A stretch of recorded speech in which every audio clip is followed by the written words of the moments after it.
Hey there everyone, I hope that you've had an incredible week so far. It's been a very short while back in the office due to a lot of public holidays in South Africa, but short yet still very productive. But something I quickly want to share with you as I head out on safari tomorrow to Madikwe Game Reserve. I'll be spending 2 whole weeks in this phenomenal reserve, 2 different sets of guests, so it's a back-to-back safari in probably one of my most favorite places in South Africa. And what I want to do for the purpose of this video is share my top five highlights of traveling to Madikwe, to this particular lodge, and this particular safari. So let's get cracking. Highlight number 1 is limited travels, as Madikwe is only about a 3.5 hour drive from Johannesburg. So it is just around the corner, and pretty amazing to think that get in your vehicle in one of the biggest cities in the world, drive for 3 hours, and you can sit in and amongst wild elephant, wild lion, leopard, cheetah, wild dog, rhino, you name it. Madikwe has it. So that's one of the highlights, is that it is just a stone throw away from Johannesburg. So limited travel time always helps a lot, particularly if you're traveling on a more regular basis. Number 2, I would have to say, is probably, well, this is in no particular order, it's just the 5 top highlights, but number 2 I'd say is the lodge itself. It's a great lodge, very comfortable, extremely homely feeling to it, and yeah, it's just great being there. The staff are friendly, always smiling, always happy, and always willing to go the extra mile. Grant and Monique, who manage this particular lodge, always make sure that the wild hour guests get service, or the top class service, and try and meet their needs as best and as accurately as possible. So absolutely love that lodge.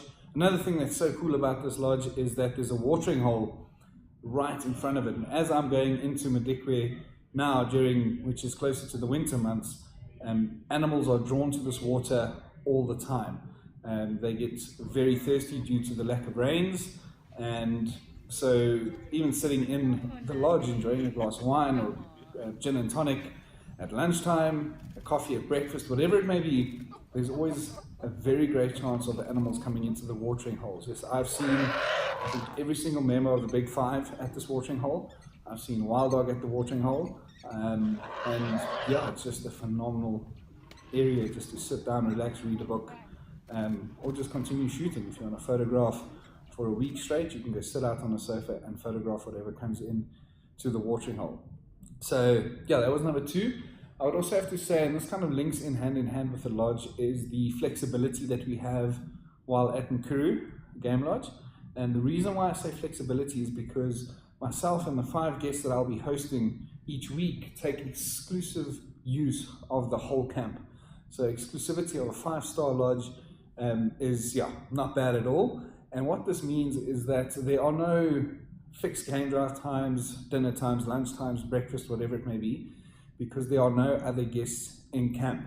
So we will notify the lodge that we'll be staying out later and come in for a late breakfast or come in for an early breakfast just to get back in the vehicle and leave soon after, if there's great and worthwhile sightings out in the field.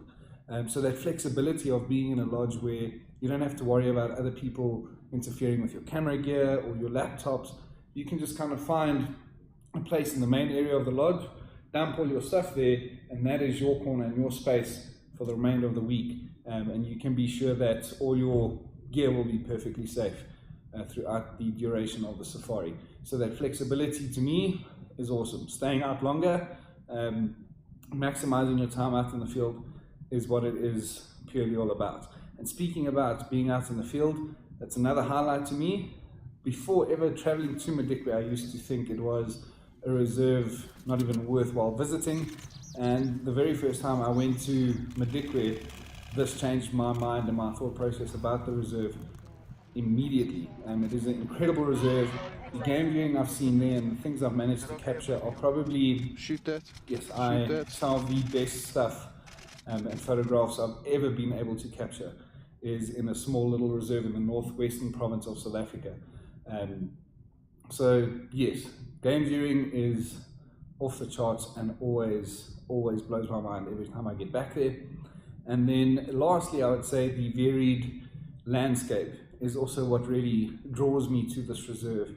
And yeah, if you're an individual who enjoys diversity, something or not very different, but something different every day, put it that way, Madikwe is the place for you. You can see grasslands, you can see wooded thick forests, you can see big rocky outcrops, hills, mountains.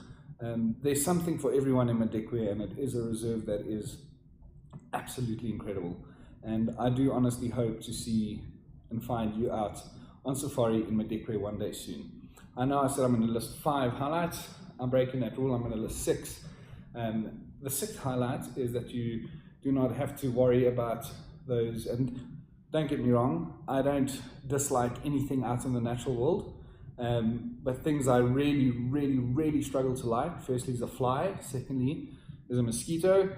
But one thing you don't have to worry about, look, there are mosquitoes in Madikwe, but because it's such an arid, dry, and then also cold area in parts of the time of the year, it is a malaria-free reserve.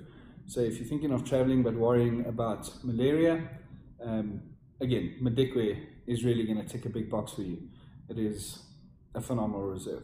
So if you're looking for a safari in a malaria-free area, great game viewing, great staff, great people, and just a great experience in general, Madikwe Safari is for you.